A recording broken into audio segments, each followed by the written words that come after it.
ದೇಶಕ್ಕಾಗಿ ರಹಸ್ಯವಾಗಿ ಕೆಲಸ ಮಾಡುವುದು ಹಾಗೂ ತನ್ನ ಜೀವಕ್ಕೆ ಅಪಾಯವಿದೆ ಎಂದು ಗೊತ್ತಿದ್ದರೂ ಸಹ ಸತ್ಯವನ್ನು ಜನರಿಗೆ ತಲುಪಿಸುವ ಧೈರ್ಯ ಮಾಡುವುದು ಎಷ್ಟು ಥ್ರಿಲ್ಲಿಂಗ್ ಅಲ್ಲವೇ?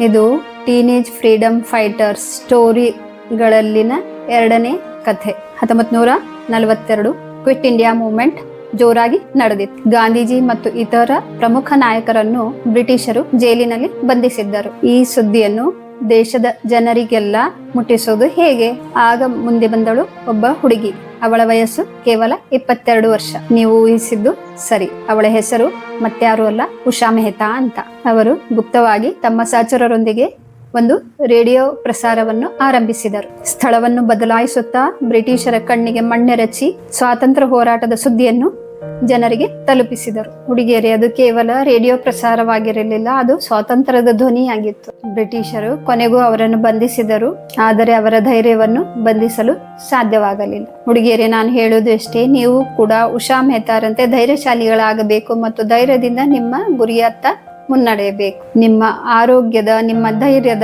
ಆತ್ಮವಿಶ್ವಾಸದ ಜರ್ನಿಗೆ ನನ್ನ ಸಹಾಯ ಬೇಕಾ? ಹಾಗಾದರೆ ಫ್ರೀಡಮ್ ಅಂತ DM ಮಾಡಿ, ನಾನು ನಿಮಗೆ ಸಹಾಯ ಮಾಡಲು ಸಿದ್ಧ.